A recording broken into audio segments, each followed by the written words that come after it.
AK voice کے دیکھنے والوں کو خوش آمدید کہتے ہیں۔ کہانی شروع کرنے سے پہلے تمام آنے والوں سے گزارش ہے کہ اگر ابھی تک آپ نے ہمارا چینل سبسکرائب نہیں کیا تو سبسکرائب کر لیں۔ میں نے جیسے ہی کالج کی پڑھائی ختم کی، امی کو میری شادی کی فکر لگ گئی۔ انہوں نے میرے رشتہ ڈھونڈنا شروع کر دیا۔ ایک رشتہ ان کو پسند آیا۔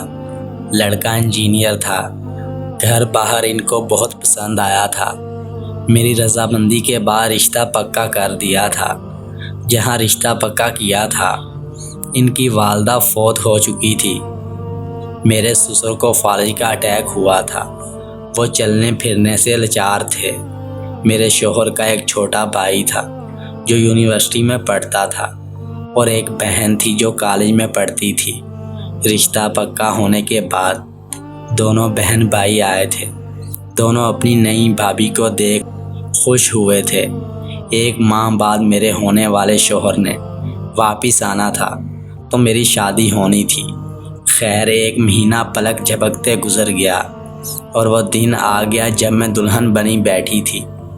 انہوں نے میرے قریب بیٹھ کر میرا گھونگھٹ اٹھایا اور اپنے ہاتھ سے میری گھونگھٹ کو پکڑ کر میرے چہرے کو اوپر اٹھایا اور کہا، تم اپنی تصویر سے بھی زیادہ خوبصورت ہو۔ میں نے شرما کر اپنا چہرہ ہاتھوں میں چھپا لیا، اور ایک دن میرا دیور شاہد اور میری ننزادہ کالج گئے ہوئے تھے۔ میں نے سسر کے لیے کھانا بنایا، ان کے کمرے میں داخل ہوئی، بیٹھ کر ان کو کھانا کھلایا، پھر پانی پلایا۔ ان کو سہارا دے کر اٹھانا پڑتا تھا۔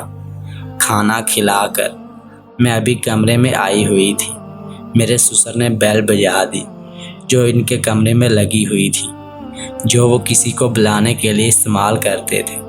میں اٹھ کر ان کے کمرے میں گئی تو انہوں نے کچھ کہا، مجھے سمجھ نہیں آیا۔ اتنے میں میرے سسر دوبارہ گھنٹی بجا دی۔ میں شرم کے مارے جانا نہیں چاہ رہی تھی، پر سوچا کہ ان کی طبیعت خراب نہ ہو گئی ہو۔ میں ان کے کمرے میں داخل ہوئی تو یہ ہمارا معمول بن گیا تھا۔ ہم لوگوں کی نظر میں بہو اور سسر تھے، پر اکیلے میں ہم دونوں ایک دوسرے کے ساتھ باتیں کرتے تھے۔ میں روز بس اس وقت کا انتظار کرتی جب میرا دیور اور نند گھر سے چلے جاتے۔ میں سارا دن اپنے سسر کے کمرے میں چلی جاتی۔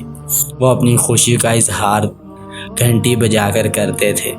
ایک دن میری نند جلدی کالج سے واپس آ گئی۔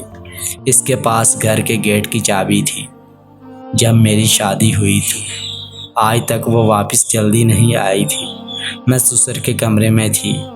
میری نند سمجھا شاید میں گھر میں نہیں ہوں اور میرے سسر کو کوئی کام ہے۔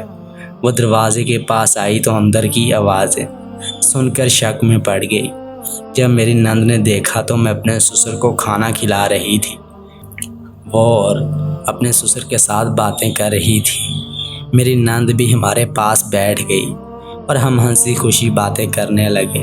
اگر کہانی پسند آئے تو چینل کو لازمی سبسکرائب کریں۔ شکریہ۔